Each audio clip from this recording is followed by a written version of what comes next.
The autumn wind cut through Redemption Creek like a blade, carrying dust and the whispers of cruel men. Sarah stood on the wooden platform in the town square, her head bowed so low her chin nearly touched her chest. A tattered bonnet shadowed her face, and her gray dress hung loose on her thin frame.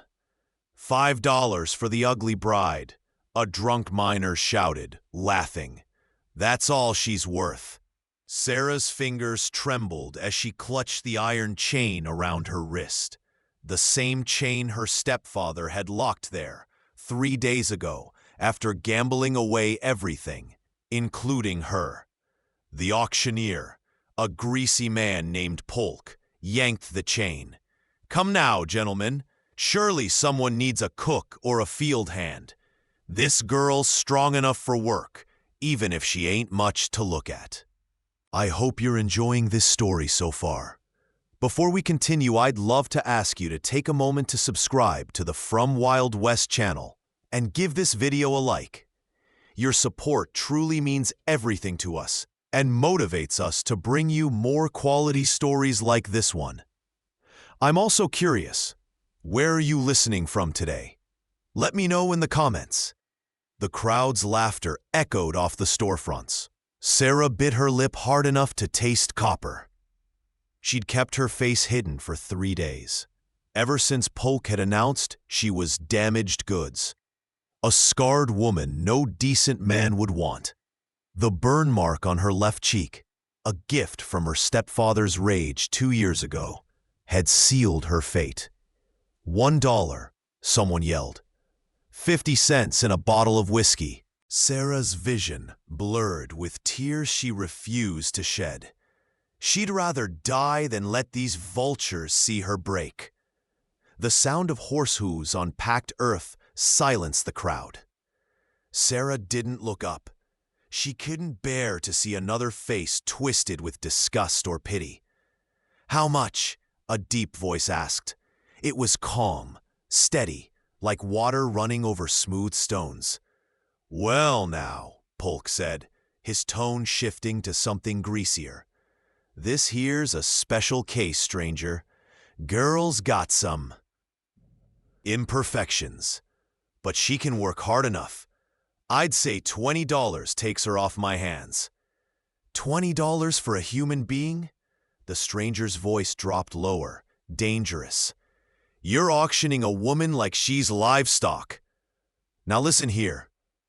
I asked how much. Silence stretched tight as a bowstring. Sarah's heart hammered against her ribs.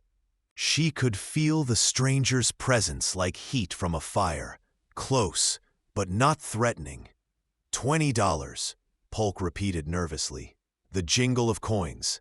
Here's 50. The crowd gasped. Sarah's knees nearly buckled. 50? Sir, I heard what you said. $50, and you unlock that chain right now. Then you get on your horse and ride out of Redemption Creek.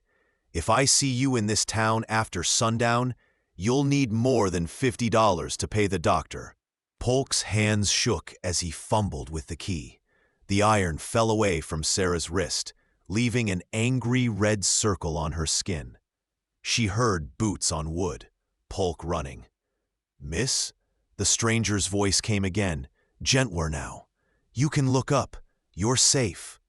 Sarah shook her head, her chest tight with shame. Please don't ask me to. I know what you'll see. What I'll see?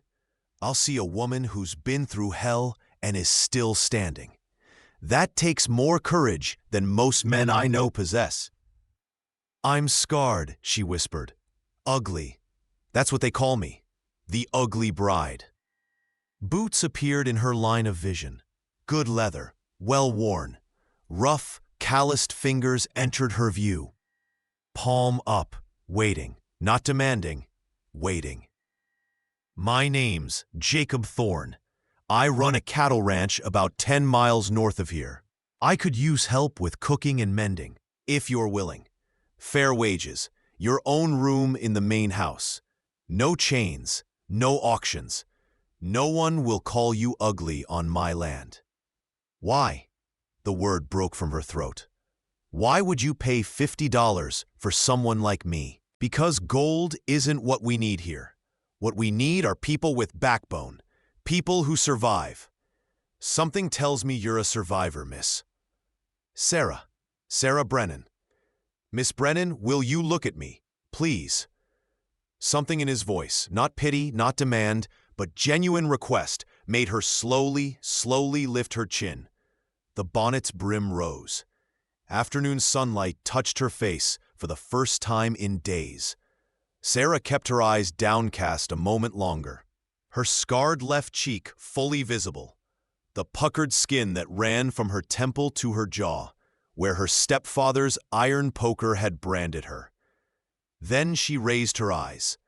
They were the color of spring storms, gray-green and fierce, framed by dark lashes, eyes that held oceans of pain and rivers of defiance, eyes that refused to apologize for existing. Jacob Thorne, a man who'd faced down rustlers and mountain lions without flinching, felt his knees go weak. He actually swayed, catching himself on a post, not because of the scar, he barely saw it, but because of those eyes. They looked into him like they could see every secret, every sorrow, every lonely night on the range. They were the most beautiful eyes he'd ever seen. Sweet mercy, he breathed. Sarah flinched, misunderstanding, and started to lower her head again. No, his hand shot out, stopping inches from her face, not touching. No, don't hide. Miss Brennan, I need to sit down. For the first time in 3 days, the corner of Sarah's mouth twitched. Are you unwell, Mr. Thorne? I might be. He ran a hand through his dark hair, genuinely shaken. I expected to find someone who needed help. I didn't expect to find, he trailed off, seeming to struggle for words, someone who'd knock the breath right out of me. The remaining crowd murmured in confusion. Jacob ignored them, his hazel eyes locked on Sarah's face. Your scar, he said carefully. How'd you get it? Sarah's jaw tightened. My stepfather. I broke his favorite bottle, trying to stop him from beating my mother. He decided I needed a reminder of the cost of defiance. Where's your mother now? Dead. 2 winters ago. Fever took her. Jacob nodded slowly, something hard and cold settling in his expression. And the stepfather? In Redemption Creek Saloon, most likely, spending whatever money Polk gave him for me. I see. Jacob stepped back and gestured to a stunning black stallion tied nearby. Can you ride, Miss Brennan? Some. It's been years. Then you'll ride with me. We'll go slow. My ranch has good food, a warm fire, and more importantly, it has distance from this God-forsaken town. Sarah studied him carefully, this tall, broad-shouldered man with sun-weathered skin and eyes that looked at her like she was a person, not a problem. His jaw was strong, covered in dark stubble. A scar ran through his left eyebrow. His hands were large, capable, marked with old rope burns and newer cuts. Why? She asked again. You don't know me. I could be a thief, a murderer. Jacob's mouth quirked into something almost like a smile. Are you? No. Then we'll get along fine. He untied his horse and led it closer. I won't lie to you, Miss Brennan. Ranch life is hard. The work's demanding. The winters are brutal, and the loneliness can eat at a person. But no one will raise a hand to you. No one will make you feel less than human. And no one, his voice dropped, taking on an edge of steel, will ever chain you again. Sarah looked at his outstretched hand, then at the dispersing crowd, then at the town that had stood by while she was sold like an animal. The choice wasn't difficult. She placed her hand in his. His fingers closed around hers, warm, strong, careful, like he was holding something precious. Let's go home. Jacob said. He mounted first, then pulled her up behind him with surprising gentleness. Sarah had no choice but to wrap her arms around his waist. She could feel the solid muscle beneath his shirt, the steady rhythm of his breathing. As they rode out of Redemption Creek, Sarah glanced back once at the town square. Then she looked ahead, toward the mountains where golden aspens blazed against the darkening sky. Behind her, Polk was scrambling onto a horse, terror on his face. Ahead, Jacob Thorne sat straight in the saddle, guiding them toward something Sarah hadn't felt in years: hope. The Thorne Ranch sprawled across a valley where the Clearwater River carved through red rock and pine forests. The main house was log-built, solid, with smoke rising from a stone chimney. Corrals held horses that lifted their heads as Jacob approached. A barn stood to the east, its doors open to reveal golden stacks of hay. "It's beautiful," Sarah breathed. "It's home," Jacob said simply. He dismounted and reached up to help her down. His hands spanned her waist easily, and he lowered her to the ground with the same care he'd shown all afternoon. An older man with silver hair and a weathered face emerged from the barn. "Jake, didn't expect you back until—" He stopped, seeing Sarah. His expression shifted from surprise to something gentler. "Well now, Elias, this is Miss Sarah Brennan. She'll be staying with us, helping with the house and cooking. Miss Brennan, this is Elias Wade. He's been foreman here since before I was born. Taught me everything worth knowing." Elias swept his hat off his head. "Ma'am, welcome to Thorne Ranch." His eyes caught the scar on her face, but he didn't flinch or stare. He simply nodded, like he was acknowledging a battle wound. "You look like you could use a hot meal and a soft bed." Yes, thank you. I'll tend to Shadow," Elias said, taking the stallion's reins. "You two head inside. I made stew this morning. Should still be warm." Jacob led Sarah to the house. The interior was cleaner than she expected for a bachelor's home. Wooden floors swept clean. Furniture simple but well made. A fire crackling in a large stone hearth. Shelves held books.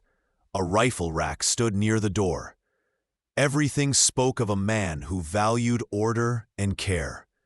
"Your room's upstairs, first door on the left," Jacob said, moving to the kitchen area. "It's got a lock on the inside. Keys in the door. Use it if it makes you feel safer." Sarah's throat tightened. "You'd give me a locked room?" "Miss Brennan, you're not a prisoner here.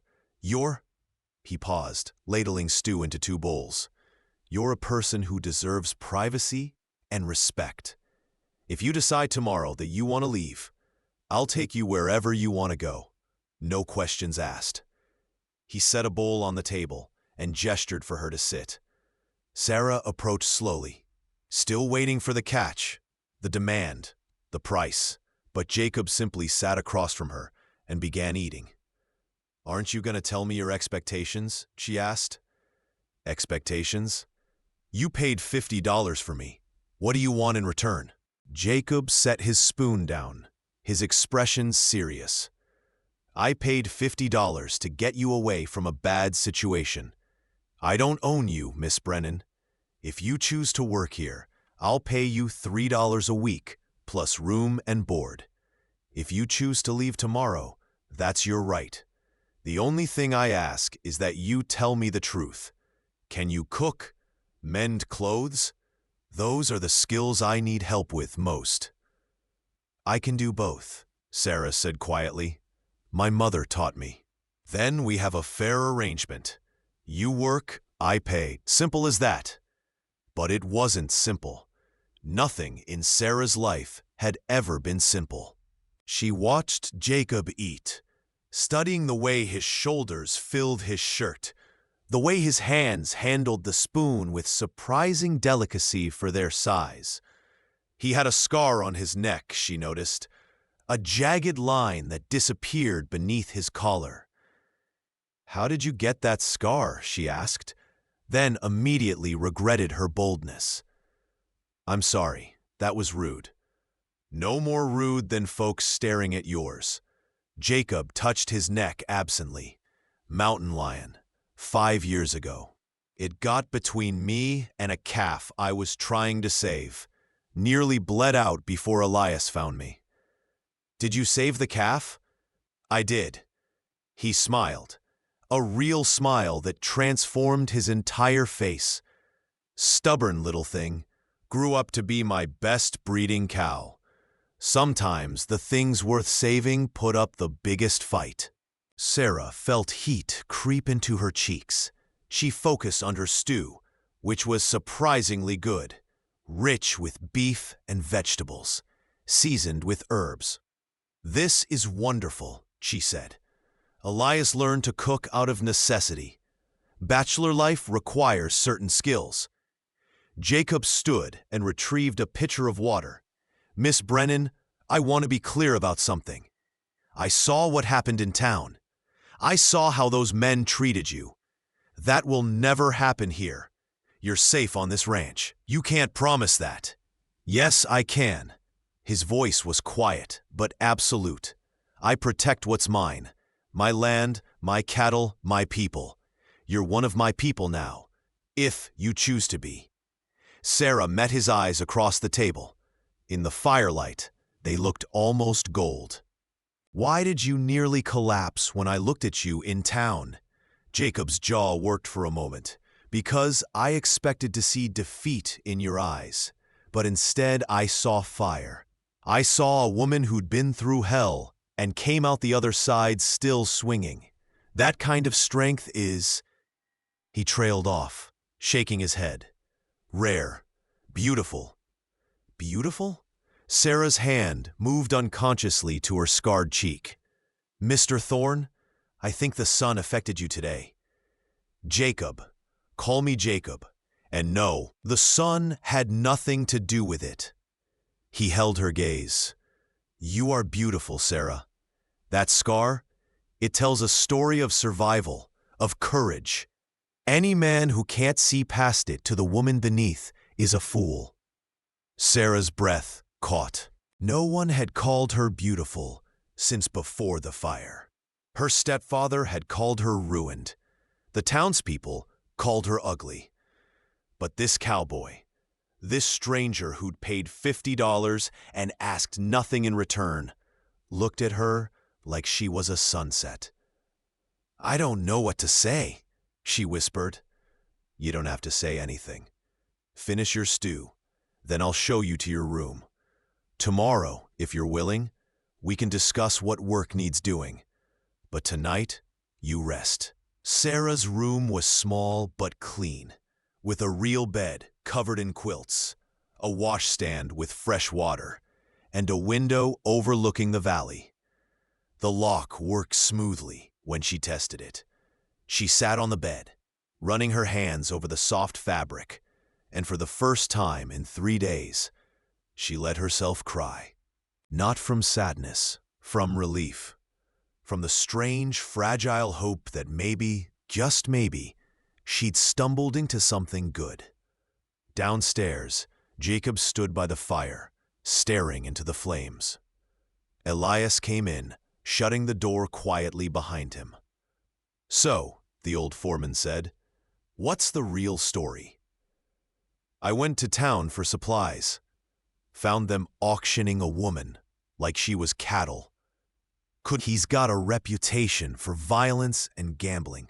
Sold Sarah to pay a debt. You thinking he might come looking for her? If he does, he'll learn what happens to men who treat women like property." Jacob's voice was cold. "I meant what I said, Elias. She's under my protection now. Just be careful, son. That girl's going to need time to heal. Don't go falling for her before she's ready." Jacob turned to his old friend. "Might be too late for that." Elias sighed. "Lord, help us both." Sarah woke to sunlight streaming through the window and the smell of coffee. For a moment, she didn't remember where she was. Then it came back. The auction, Jacob, the ranch. She sat up slowly, half expecting to find it was all a dream. But the quilts were real. The locked door was real. The view of mountains outside her window was real. She washed her face, braided her hair, and descended the stairs. In the kitchen, Jacob stood by the stove, attempting to cook what looked like eggs. The results were questionable. "Good morning," she said. He turned, and his face brightened. "Miss Brennan, did you sleep well?" "Better than I have in months.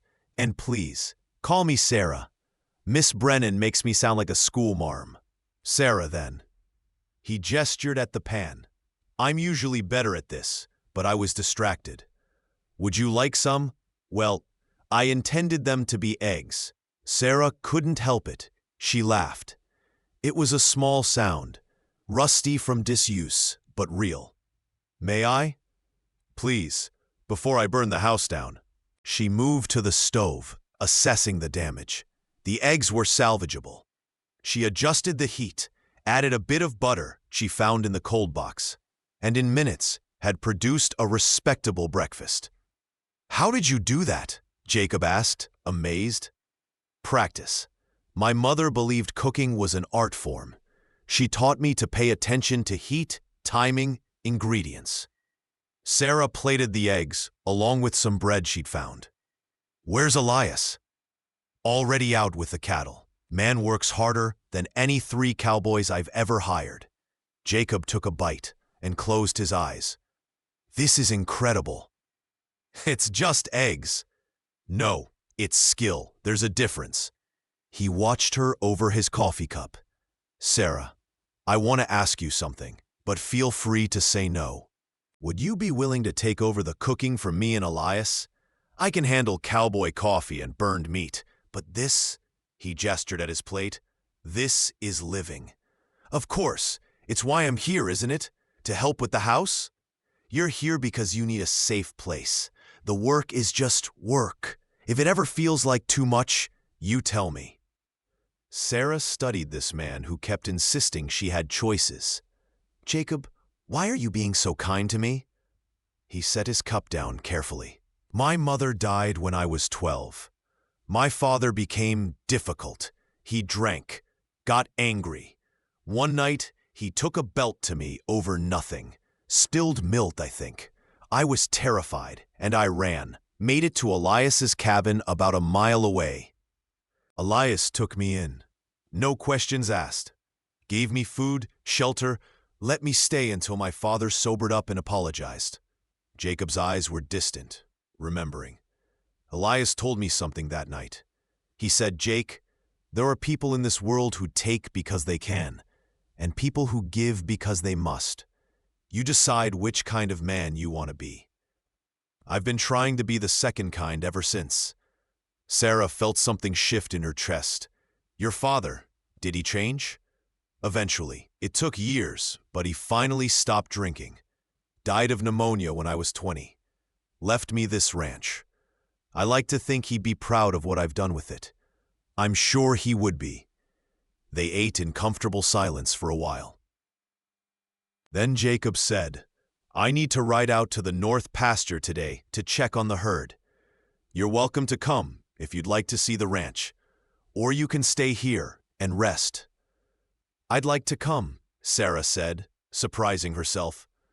"If I'm going to live here, I should know the land." Jacob's smile was warm as sunrise.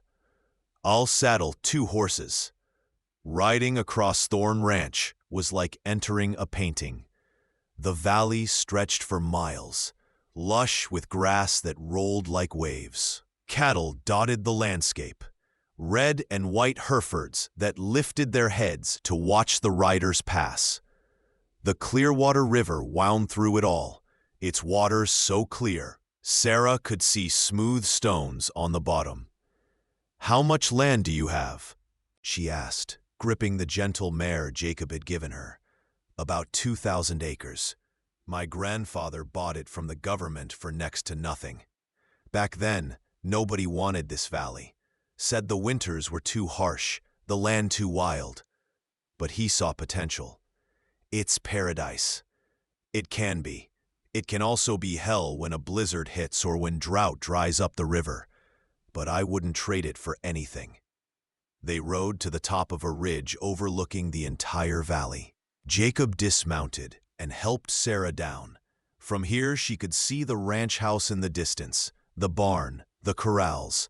Beyond that, mountains rose like sentinels, their peaks still dusted with last winter's snow.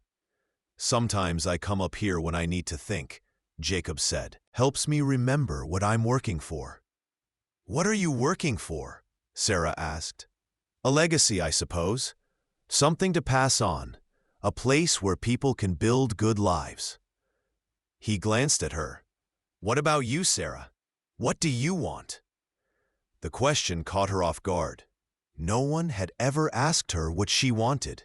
I don't know. I'd spent so long just trying to survive that I never thought about living. You have time now to figure it out. They stood side by side, looking out over the valley. The wind carried the scent of sage and pine. A hawk circled overhead, riding the thermals. Thank you, Sarah said quietly, for giving me that time. You don't have to thank me for basic decency. In my experience, basic decency is rarer than gold. Jacob turned to face her fully. The sunlight caught the scar on her cheek, and his hand moved, stopped, moved again, slowly, giving her time to pull away. When she didn't, he gently touched the puckered skin with his fingertips. Does it hurt? He asked softly. Not anymore, not physically, but in other ways. Yes. His thumb brushed her cheekbone, just below the scar. I wish I could take that pain from you. But since I can't, I'll do the next best thing. I'll make sure no one adds to it. Sarah's breath caught. She should step back. She should maintain distance. But something about Jacob Thorne made her want to stay close. You barely know me. I know enough. I know you're brave. I know you're kind. You didn't have to laugh at my terrible cooking, but you did. I know you survived something that would have broken most people. His hand dropped away. And I know that when you look at me, you see me. Not just a rancher or a man with land. You see me. Jacob, I'm not asking for anything, Sarah. I just want you to know that you're not alone anymore. Whatever you need, time, space, friendship, I'm here. A sound in the distance made them both turn. 3 riders were approaching fast, dust rising behind them. Jacob's entire demeanor changed. His hand went to the gun at his hip, and he moved slightly in front of Sarah. Get behind me, he said quietly. Who are they? Don't know yet, but nobody rides that hard unless there's trouble. The riders slowed as they approached. Sarah's blood turned to ice. She recognized the man in the lead, Martin Brennan, her stepfather. With him were 2 of his drinking companions, rough men with dead eyes. Well, well, Martin said, pulling his horse to a stop 20 feet away. There's my property. Your property left town with me yesterday, Jacob said coldly, for $50 that I paid in good faith. That money's already gone, gambling debt. So I've come to collect my stepdaughter and bring her back where she belongs. She doesn't belong to you. The law might disagree. She's not yet 21. I'm her legal guardian. Sarah felt panic rising. She'd forgotten. Her birthday wasn't for another 3 weeks. Until then, Martin could legally claim her. The law also frowns on men who beat women, Jacob said. I wonder what the marshal would say about that scar on her face. Martin's expression darkened. That was an accident. Was it? Funny how accidents seem to follow you around, Martin. I asked about you in town. Seems your wife had a lot of accidents before she died. You got no proof of nothing. Maybe not, but here's what I do have. I have a ranch with good men who'll testify to what they see. I have friends in the territorial government, and I have a very strong feeling that if you try to take Sarah, you'll find out exactly how protective I can be. One of Martin's companions laughed nervously. Martin, maybe we should— Shut up, Clem. Martin's eyes were locked on Jacob. You think you're tough, cowboy? You think you can stand against 3 men? I think I can stand against 30 men if they're in the wrong. But let's make this simple. You have 2 choices. 1, you ride away now and never come back. 2, you try to take Sarah, and I show you what happens to men who abuse women on my land. The air crackled with tension. Sarah watched Jacob's hand hover near his gun. She'd never seen anyone stand up to Martin before. Her mother had tried once and paid dearly. Jacob, don't, she whispered. He's not worth it. You are, Jacob said without taking his eyes off Martin. You're worth every risk. So what's it gonna be, Martin? Do you ride away, or do we settle this the hard way? Martin's face twisted with rage, but something in Jacob's eyes, cold, absolute certainty, made him hesitate. He looked at his companions, who suddenly seemed very interested in their saddle horns. This ain't over, Martin spat. Girl's mine by law. For 3 more weeks. After that, she's a free woman. And if anything happens to her between now and then, anything at all, I'll know exactly where to look. Martin jerked his horse's reins. You'll regret this, Thorne. I doubt it. The 3 men turned and rode away, slower than they'd come. Sarah watched them disappear over the ridge, her whole body shaking. He'll come back, she said. He doesn't let go of things easily. Let him come. Jacob turned to her, his expression softening. Sarah, listen to me. In 3 weeks, you'll be 21. Until then, I'll make sure you're never alone. Elias and I will take shifts. Martin won't get within 100 yards of this ranch without us knowing. Why are you doing this? You could be killed. Do you know what I saw when I looked at you yesterday? Jacob stepped closer. I saw someone worth fighting for, worth protecting. I'd spent 5 years alone on this ranch, Sarah. 5 years of empty rooms and quiet dinners. And then you looked at me with those incredible eyes. And I felt like I'd been asleep and suddenly woke up. Jacob, I'm not asking you to feel the same way. I'm just telling you that you're not a burden. You're not someone I'm stuck with. You're someone I choose. Every day, I'll keep choosing you until you tell me to stop. Tears spilled down Sarah's cheeks. I don't understand you. You will. In time, you'll understand that not all men are like Martin. Some of us were raised to believe that protecting what you care about is the highest calling. He gently wiped a tear away with his thumb. Come on, let's get back to the ranch. I want to talk to Elias about adding some security. The next 3 weeks passed in a blur of routine and growing connection. Sarah fell into the rhythm of ranch life, cooking, mending, helping Elias tend the vegetable garden behind the house. Jacob was never far, always within shouting distance. True to his word, he and Elias took turns keeping watch, especially at night.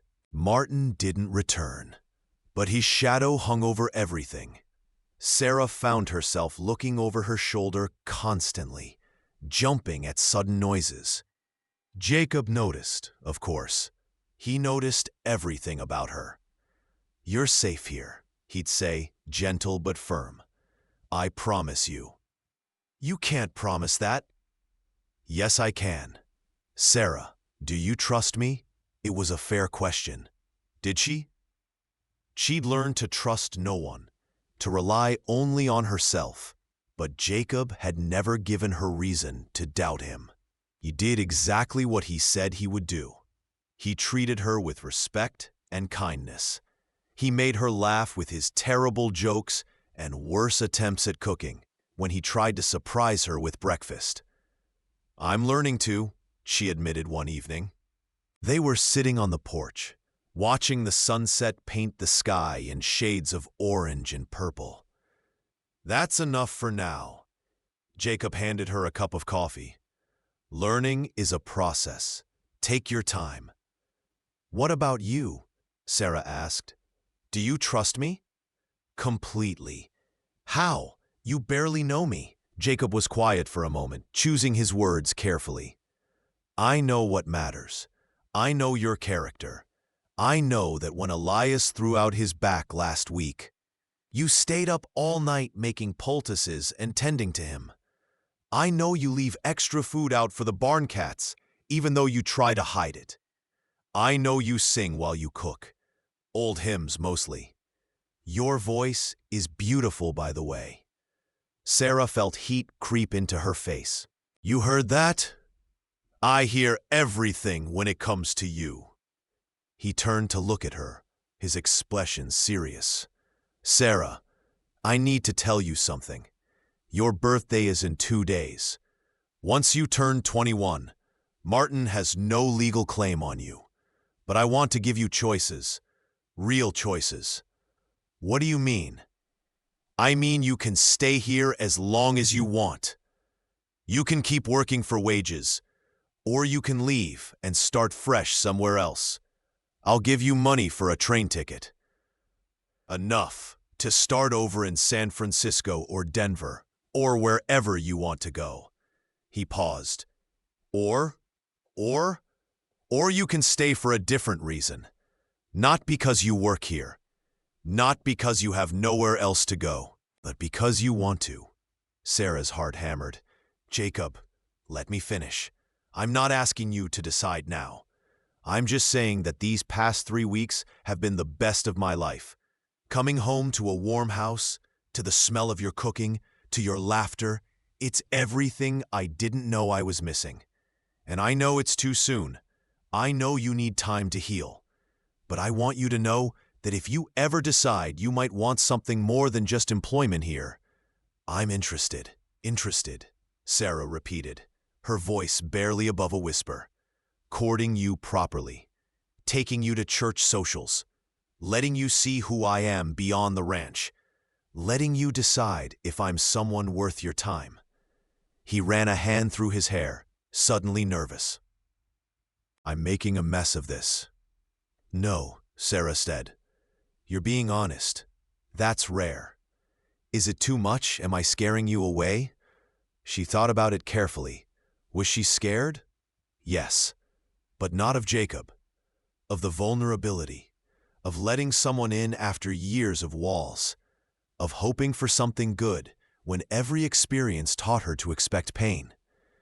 But then she thought about his kindness, his patience, the way he looked at her like she was sunrise and starlight combined, the way he'd stood between her and Martin without hesitation, the way he made her feel safe in a world that had taught her safety was a lie. "You're not scaring me away," she said finally. "You're just unexpected. I've spent so long believing I wasn't worth anything. And then you appear and treat me like I'm precious. It's difficult to accept." "Then don't accept it yet. Just consider it." Jacob stood, offering his hand. "For now, let's just be friends. Friends who enjoy each other's company. Everything else can wait." Sarah took his hand and let him pull her to her feet. "Friends," she agreed. But as they stood there, hands linked, watching the stars emerge one by one, both of them knew it was already more than friendship. It was the beginning of something neither had words for yet. Sarah's 21st birthday dawned clear and cold. She woke to find a small package wrapped in brown paper on her nightstand. Inside was a carved wooden horse, no bigger than her palm, exquisitely detailed. A note was tucked underneath. "Happy birthday, Sarah. You're free now. Whatever you choose, I support you. Jay." She found him in the barn, mucking stalls. "You didn't have to get me anything," she said. Jacob looked up, a smile crossing his face when he saw her holding the horse. "Do you like it? I carved it over the past few weeks. Couldn't sleep much, so I kept my hands busy." "It's beautiful. But why a horse?" "Because horses know how to be wild and free. But they also know when they've found a good home. They stay because they want to, not because they're forced." He leaned on his pitchfork. "Today, you're legally free from Martin. You can go anywhere, do anything. I just hope you might choose to stay here a while longer." "Jacob, A shout from outside cut her off. Elias burst into the barn, his face grim. "Jake, riders coming in fast, 6 of them this time." Jacob's expression hardened. "Sarah, get in the house, lock the doors." "No," she said. "I'm not hiding anymore." "Sarah, if they're coming for me, I want to face them. I'm tired of running. I'm tired of being afraid." Jacob studied her face, the determination there, the steel that had survived so much. Finally, he nodded. "Stay behind me. Promise?" "Promise." They walked out together, Elias flanking Sarah's other side. 6 riders approached, but Martin wasn't among them. These were different men, harder, meaner, professional guns for hire. The leader, a scarred man with cold eyes, pulled up his horse. "We're here for Sarah Brennan." "She doesn't want to go with you," Jacob said calmly. "Don't matter what she wants. We're being paid good money to bring her back to Martin. He says she stole $50 from him." "That's a lie," Sarah called out. "Jacob paid that money to free me from an illegal auction." "Don't care about the details, ma'am. We just collect and get paid." The leader's hand moved to his gun. "Now you can come peaceful, or we can do this the hard way." "Third option," Jacob said. "You leave now. And I don't have to explain to the marshal why 6 men tried to kidnap a woman off my property." The leader laughed. "6 against 2? I like those odds." "You're forgetting something," Elias said quietly. He whistled sharply, and suddenly men appeared from behind buildings. Sarah held her breath, waiting for violence to erupt. But something in Jacob's absolute certainty, in the way his men stood ready, in the way Elias's hand rested casually on his rifle, made the leader reconsider. "This ain't worth dying over," one of the other men muttered. The leader spat in the dirt. "Tell Martin yourself why we failed." "Happily," Jacob said. The 6 riders turned and left, slower than they'd come. Sarah watched them go, her whole body trembling with adrenaline. "Is it really over?" she asked. "For now. Martin's running out of options. He's trying intimidation because he knows he has no legal ground to stand on." Jacob turned to his men. "Thank you, boys. Double shifts for the next week. I want eyes on every approach to this ranch." The ranch hands dispersed, leaving Jacob, Sarah, and Elias alone. "You handled that well," Elias said to Sarah. "Most women would have panicked." "I've lived with fear for too long," Sarah said. "Today, I'm choosing courage instead." Jacob's eyes shone with something warm and bright. "I've been trying to think of the right birthday present for you, but I think you just gave yourself the best gift, your freedom, claimed and owned." That night, Sarah couldn't sleep. The confrontation had left her wired, emotions churning. She descended the stairs quietly and found Jacob sitting by the fire, staring into the flames. Can't sleep either? She asked. He looked up, surprised. I keep replaying it in my head, all the ways it could have gone wrong. Sarah sat beside him on the worn couch. But it didn't. You kept me safe, you and your men. This time, but Sarah, Martin's not going to stop. Men like him, they don't give up. They see it as a matter of pride. Then what do we do? Jacob was quiet for a long moment. I have an idea, but you might not like it. Tell me, if you were married, Martin would have no claim on you at all. A husband's rights supersede a stepfather's. He held up a hand. I'm not proposing, I'm just stating a fact. Married women have legal protections that single women don't. Sarah's heart pounded. Are you suggesting I find someone to marry me? I'm suggesting that if you wanted to, I'd be honored to be that someone. Jacob turned to face her fully. Not as a trap or an obligation, but as a partnership. You'd have legal protection, and I'd have. He paused. I'd have you, but only if that's what you want. Jacob, marriage is forever. I know, which is why I'm not asking for an answer tonight, or even this week. I'm just putting the option on the table. His hand found hers. But I want to be clear about something, Sarah. This isn't just about protecting you from Martin. I meant what I said before. These weeks with you have been the best of my life. I wake up looking forward to the day because I know you'll be in it. I find excuses to come back to the house early, just to hear you humming in the kitchen. And when you smile at me, really smile, not the polite one you give everyone else, I feel like I could take on the whole world. Sarah's breath caught. I'm scared. Of me? Of this. Of letting myself feel something good when I know how badly it can hurt. Jacob squeezed her hand gently. I can't promise I'll never hurt you. People aren't perfect. But I can promise I'll never raise a hand to you.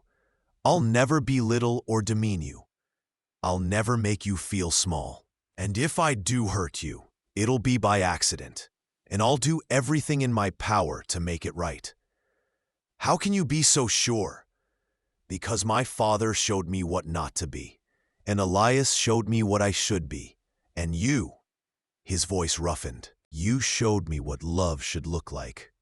The way you care for the animals, the way you treat Elias with respect, the way you still find beauty in sunsets despite everything you've been through. That's love. That's what I want to build a life around. Sarah looked into his eyes, those warm hazel eyes that had seen her at her worst and still thought she was beautiful. I need time, she whispered. Take all you need. I'm not going anywhere. He lifted her hand and pressed a kiss to her knuckles. Happy birthday, Sarah. Today, you became free. Tomorrow and every day after, you get to decide what you want that freedom to mean. 2 days later, Sarah was in the kitchen preparing lunch when she heard shouting outside. She rushed to the window and felt her blood freeze. Martin was back. This time, he'd brought the local marshal, a pot-bellied man Sarah vaguely recognized from town. Jacob and Elias were already outside. Sarah grabbed a shawl and hurried out. I'm telling you, Marshal, the girl is here illegally, Martin was saying. She's my stepdaughter. I have legal guardianship until she's 21. She turned 21 2 days ago, Jacob said coldly. You have no claim. I have this. Martin pulled out a piece of paper. Birth certificate. Says she was born in June, not October. She's still 20. Still mine. Sarah's world tilted. She stared at the document in Martin's hand. That's not my birth certificate. My mother said I was born in October. She remembered because the leaves were turning. Your mother was wrong.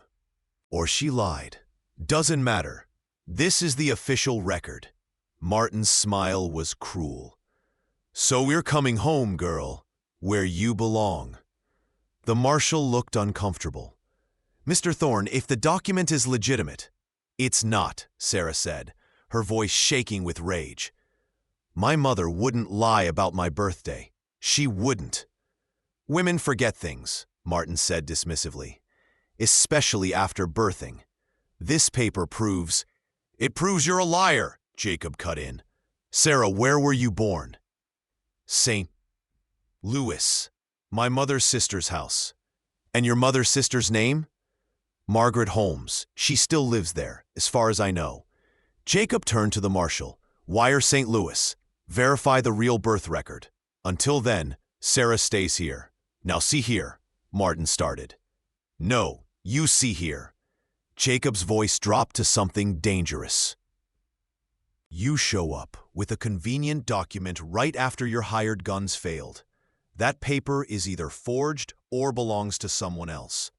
We're not releasing Sarah until we verify the truth. The marshal shifted his weight. That seems reasonable. Martin, I'll need to authenticate this document. She's my property, Martin roared. She's a person, Jacob said quietly. And if you refer to her as property one more time, marshal or no marshal, I'm going to forget my manners. The two men locked eyes. Sarah watched Martin's face cycle through rage, calculation, and finally grudging retreat. Fine, verify it. But when it comes back legitimate, I'm taking her. And there's nothing you can do to stop me, Thorne. They left, the marshal promising to wire St. Louis immediately. Sarah stood frozen, the world spinning around her. He forged it, she said numbly. He had to have forged it. I believe you, Jacob said, but we need proof. He pulled her into his arms, and Sarah let herself lean against his chest, drawing strength from his solid presence. We'll figure this out. What if he's right? What if my mother was wrong about my birthday? Then we find another way. Sarah, look at me. Jacob tilted her chin up. You are not going back to him. Do you understand? Whatever it takes, whatever I have to do, you're not going back. Jacob, you can't. Watch me. His arms tightened around her. I told you before, you're someone I choose. That means I fight for you. That means I move heaven and earth to keep you safe. Elias cleared his throat. There might be another way. Jake, you mentioned marriage. What about it? If Sarah married before the document issue is resolved, Martin's claim becomes moot. Husband's rights supersede a father's or stepfather's. Once she's married, she's under her husband's protection by law. Jacob's jaw tightened. That's asking a lot. Sarah should have time to— How long will it take to verify the St. Louis records? Sarah interrupted. A week? 2 weeks? At least, Elias confirmed. And in that time, Martin could get a judge to rule in his favor. He could take me before we know the truth. Sarah looked up at Jacob. You offered me marriage. Did you mean it? Sarah, not like this, not under pressure. I wanted you to have time to decide. I've had 3 weeks to see who you are. I've seen your kindness, your integrity, your strength. I've seen how you treat people, how you care for this land, how you've protected me without asking for anything in return. She took a shaky breath. I know we haven't had time for a traditional courtship. I know this is fast. But Jacob, I trust you. And more than that, I choose you. Jacob's eyes widened. You're sure? I'm terrified, but I'm sure. She managed a small smile. Someone told me recently that horses know when they found a good home. They stay because they want to, not because they're forced. I want to stay, Jacob, with you. Jacob cupped her face in his hands, his touch unbearably gentle. Sarah Brennan, will you marry me? Not because you have to, but because I promise to spend every day of my life trying to deserve you? Yes, she whispered. Elias grinned. Well, that's settled. I'll ride to town and fetch Reverend Matthews. We can have the ceremony tonight. Tonight? Sarah felt dizzy. No point in waiting, Elias said practically. The sooner you're married, the sooner Martin loses any claim. After Elias left, Jacob led Sarah back to the house. Are you sure about this? Really sure? Because once we say those vows, I'm going to hold to them. Forever. I'm sure. But Jacob, Sarah hesitated. I don't know how to be a wife. My mother's marriage was not happy. I don't have good examples. Then we'll figure it out together. We'll make our own rules, our own happiness. He brushed a strand of hair from her face. Sarah, I need you to understand something. When I say I'll be your husband, I mean it in every way. I'll protect you, provide for you, stand beside you. But I'll also give you freedom, space to be yourself. I don't want to own you or control you. I want to be your partner. What about, she flushed, the other parts of marriage? Jacob's expression softened. We'll go slow as you need. There's no rush. We have the rest of our lives. You'd be patient with me? Sarah, I'd wait forever if that's what you needed. Your comfort, your readiness, that matters more than anything else. She reached up and touched his face, feeling the rough stubble on his jaw. How did I get so lucky to find you? I'm the lucky one. 3 weeks ago, I was going through the motions, existing, not living.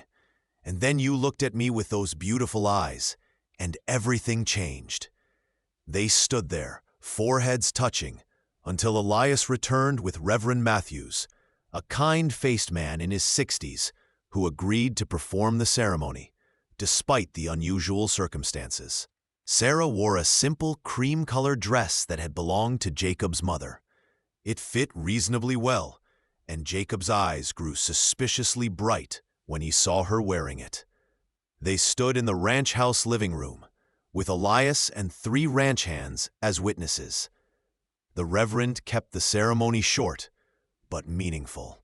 Do you, Jacob Thorne, take Sarah Brennan to be your lawfully wedded wife, to have and to hold from this day forward, for better or worse, for richer or poorer, in sickness and in health, to love and to cherish, till death do you part? I do. Jacob's voice was steady, certain. And do you, Sarah Brennan, take Jacob Thorne to be your lawfully wedded husband, to have and to hold, from this day forward, for better or worse, for richer or poorer, in sickness and in health, to love and to cherish, till death do you part? Sarah looked into Jacob's eyes, those eyes that had seen her at her worst, and still looked at her like she was precious. I do. By the power vested in me, I now pronounce you husband and wife. Jacob, you may kiss your bride. Jacob leaned in slowly, giving Sarah time to pull away. She didn't. His lips met hers in a kiss that was soft, gentle, and full of promise. Sarah felt something inside her, something that had been frozen and brittle, begin to thaw. When they pulled apart, Jacob whispered, "Thank you for choosing me." "Thank you for seeing me," she whispered back. They signed the marriage certificate, Elias and the Reverend witnessing. It was done. Sarah was legally Sarah Thorne now, protected, free. "Well," Elias said, breaking the solemn moment with his practical tone, "I made a cake. Figured we should celebrate properly." The rest of the evening passed in a blur of cake and coffee and shy smiles. The ranch hands congratulated them and headed back to the bunkhouse. The Reverend left with a generous donation for his church. Finally, it was just Jacob, Sarah, and Elias. "I'll make myself scarce," Elias said, winking at Jacob. "Got some work to do in the barn." After he left, silence fell. Sarah became acutely aware that she was now married to the man standing 3 feet away. Married. The word felt strange in her mind. "Sarah," Jacob said gently, "I want to make something clear. You have your room, I have mine. Nothing has to change tonight, or any night until you're ready. We're married. Yes, and that means we have time. Time to get to know each other better. Time for you to feel safe." He moved closer, taking her hands. "I meant what I said earlier. We'll go slow. There's no rush." Relief flooded through Sarah. "Thank you." "Don't thank me for basic respect." He brought her hands to his lips, kissing her knuckles. "Now, Mrs. Thorne, shall we sit by the fire a while? I'd like to hear more about your mother, about your life before Martin." They settled on the couch, and Sarah found herself talking, really talking, about her childhood, about her mother's kindness, her father's death from cholera when Sarah was 7, her mother's desperate remarriage to Martin 3 years later. She talked about the good years before Martin's drinking got bad, and the terrible years after. Jacob listened to every word, his arm around her shoulders, his presence steady and warm. "Your mother sounds like a remarkable woman," he said when she finished. "She was. I wish you could have met her." "I think I did in a way. I see her in you, her strength, her resilience, her capacity for joy despite hardship." Sarah leaned into him, feeling safe for the first time in years. "Tell me about your mother." Jacob did, his voice soft with memory. His mother had been a force of nature, running the ranch alongside his father, riding like the wind, never backing down from a challenge. She died of pneumonia when Jacob was 12, leaving a hole in the family that never quite healed. "She would have liked you," Jacob said. "She always said the measure of a person was how they treated those weaker than themselves. You're kind to the animals, patient with Elias when his back acts up, generous with everyone. She would have approved." They talked until the fire burned low. Finally, Jacob stood and offered his hand. "It's late. Let me walk you to your room." At her door, he paused. "Sarah, if you need anything in the night, if you have nightmares, or just need to know you're not alone, I'm right across the hall. Don't hesitate to knock." "Okay." She hesitated, then stood on her toes and kissed his cheek. "Good night, husband." His eyes lit up. "Good night, wife." Sarah locked her door out of habit, then immediately felt guilty. But when she tested the handle from inside, she realized Jacob had given her something precious. The choice to lock it or not. The choice to feel safe. She fell asleep with a small smile on her face, thinking of hazel eyes and gentle hands, and a future that might actually be worth living. The next morning, Sarah woke to find a note slipped under her door. "Went to check the cattle with Elias. Back by noon. There's coffee on the stove and fresh bread in the box. Jay." She smiled, dressed and descended to find exactly what he'd promised. Hot coffee and bread that was only slightly burned. Jacob had tried to bake for her. The thought warmed her more than the coffee. She was mixing dough for biscuits when she heard riders approach. Her heart jumped, but she forced herself to stay calm. She was Sarah Thorne now. She had legal protection. She walked to the door and opened it to find the marshal, Martin, and surprisingly, an older woman Sarah didn't recognize. "Mrs. Thorne," the marshal said, tipping his hat, "I've got news regarding the birth certificate matter." "What news?" "This is Mrs. Margaret Holmes from St. Louis. She came all this way when she heard about the dispute. The older woman stepped forward, her eyes filling with tears when she saw Sarah. My God, you look just like your mother. Sarah, I'm your Aunt Margaret. I don't understand. I received a telegram from the marshal asking about your birth. I came immediately because I was there when you were born. October 15th, 1853. I remember because it was my birthday too. And your mother joked that you were my present. Aunt Margaret glared at Martin. That document he showed is a forgery, a poor one at that. Martin's face twisted with rage. You lying old... Enough, the marshal said firmly. Mr. Brennan, you attempted to falsify legal documents. That's a crime. You're under arrest. She's my stepdaughter. I have rights. You had guardianship until she turned 21, which she did 2 days ago, according to legitimate records. The marshal put irons on Martin's wrists.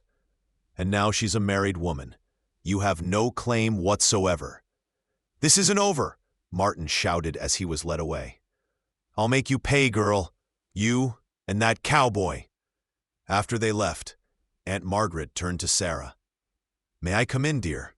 We have much to talk about. Over coffee, Aunt Margaret explained that she'd been searching for Sarah for years. After Sarah's mother died, Margaret had written letters, but received no response. She hadn't known about Martin's abuse, or about Sarah being sold at auction. Your mother made me promise something before she married Martin, Margaret said, pulling out an envelope. She said if anything happened to her, I should give you this. I've been keeping it safe, waiting for the day I found you. With trembling hands, Sarah opened the envelope. Inside was a letter in her mother's handwriting. My dearest Sarah, if you're reading this, I'm gone. I pray I was able to protect you. But if Martin has shown his true colors, please know this. You are worth more than any man's cruelty can diminish. You are strong, capable, and deserving of love. Your father loved you more than life itself. He made me promise that if anything happened to him, I'd make sure you knew you were wanted, chosen, cherished. I see so much of him in you. His courage, his kindness, his stubborn refusal to give up. Whatever happens, hold on to those qualities. Don't let the world make you hard. Don't let cruelty teach you to be cruel in return. Find someone who sees your value, who treats you with respect, who makes you feel safe. That's the kind of love worth having. I love you, always and forever. Your mother, Sarah, read the letter 3 times, tears streaming down her face. By the time she finished, Jacob had returned. He took one look at her crying over the letter and immediately crossed the room. Sarah, what's wrong? Through tears, she explained everything. Aunt Margaret's arrival, Martin's arrest, her mother's letter. Jacob read the letter carefully, his expression soft.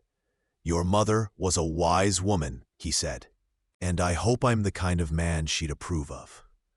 You are, Aunt Margaret said from her chair. I've been watching you with my niece. The way you look at her, that's real. That's the kind of love Martha wanted for Sarah. Jacob flushed slightly. I'm just trying to be worthy of her. You're doing a fine job. Aunt Margaret stood. Now I should return to St. Louis. But Sarah, you'll write to me? Let me know how you're doing? Of course. Aunt Margaret, thank you for coming all this way, for keeping Mother's letter safe. Family takes care of family. Margaret hugged her tightly. Be happy, dear. That's what your mother would want. After Margaret left, Sarah sat on the couch, emotionally exhausted. Jacob sat beside her, not touching, just present. It's really over, she said wonderingly. Martin's arrested. I'm free.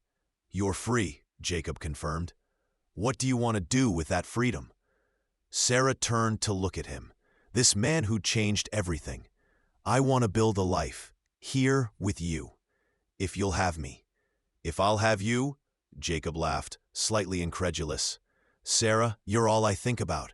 When I'm checking cattle, I'm wondering if you need anything. When I'm mending fences, I'm planning what to say to make you smile. You've become essential to me. Essential, Sarah repeated, testing the word. Like air, like water, like the land beneath my feet. He touched her face gently. I love you, Sarah. I've loved you since you looked up at me in that town square, and I saw fire in your eyes. I love your strength, your courage, your kindness. I love the way you hum while you cook. I love that you sneak food to the barn cats. I love everything about you. Sarah's breath caught. You love me? Desperately. Completely. Forever, if you'll let me. She launched herself into his arms, kissing him with all the emotion she'd been holding back. Jacob caught her, kissing back with gentle passion, his hands cradling her like she was precious. When they pulled apart, both breathing hard, Sarah whispered, I love you too. I was so scared to admit it, but I do. I love you, Jacob Thorne. Say it again. I love you. Again. I love you. I love you. I love you. Jacob pulled her close, burying his face in her hair. Thank God. I was prepared to spend years courting you properly, but hearing those words makes everything worth it. They sat together by the fire, Sarah in Jacob's arms, both marveling at how quickly life could change. 3 weeks ago, she'd been standing on an auction block, convinced her life was over. Now she was married to a good man, free from Martin's cruelty, and building something real.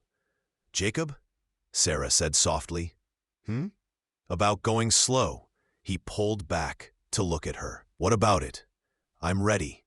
Not for everything, but I'm ready to start. To be your wife in more than just name. Jacob's eyes darkened. Are you sure? I don't want you to feel pressured. I'm sure. I trust you, and I love you. That's enough to start with. He stood, offering his hand. Then come with me, Mrs. Thorne. Let me show you what love should look like. 3 months later, Sarah stood on the ridge overlooking Thorne Ranch, one hand shading her eyes from the sun, the other resting on her slightly rounded belly. Jacob rode up behind her, dismounting smoothly. What are you doing up here? He asked, sliding his arms around her waist. Thinking, remembering. 3 months ago, I thought my life was over. Now, she turned in his arms. Now, I'm happier than I've ever been. No regrets about marrying a cowboy? None. Although I do regret teaching you to bake. You're getting too good at it. I might be out of a job. Jacob laughed, the sound rich and warm. Never. Your biscuits are legendary. The ranch hands would revolt if you stopped making them. Speaking of the ranch hands, did you tell them yet? About the baby? Not yet. I wanted you to have time to adjust to the idea first. Sarah placed her hand over his, both of them cradling the tiny life growing inside her. I'm adjusted. I'm terrified, but adjusted. You'll be a wonderful mother. You're patient, kind, strong, everything our child will need. And you'll be a wonderful father. Nothing like yours was when he was drinking. That's the plan. Jacob kissed her temple. Break the cycle. Build something better. Together. Together, Sarah echoed, the word full of promise. They stood on the ridge as the sun set, painting the sky in shades of gold and crimson. Below them, the ranch sprawled, their home, their future, their shared dream. Sarah thought about that day in Redemption Creek, when a cowboy had looked at her and seen worth instead of flaws. When he'd paid $50 not to own her, but to free her. When she'd lifted her eyes and nearly knocked him breathless. "What are you thinking about?" Jacob asked. "About how lucky I am. About how one moment can change everything. One moment, and one pair of beautiful eyes that stopped my heart." Sarah smiled, turning to kiss her husband properly. The fear was gone now, replaced by hope and love, and the kind of joy she'd thought was reserved for other people. But she'd learned something in these 3 months. Happiness wasn't reserved for anyone. It was earned through courage, built through trust, and sustained through love. And love, real love, was choosing each other every single day, together. Thank you so much for listening to this story. I'd love to know where you're enjoying this tale from. Are you listening at home, during your commute, or perhaps while working? Please subscribe to the From Wild West channel and share your thoughts in the comments below. What did you think of Sarah and Jacob's journey? Your feedback means the world to us.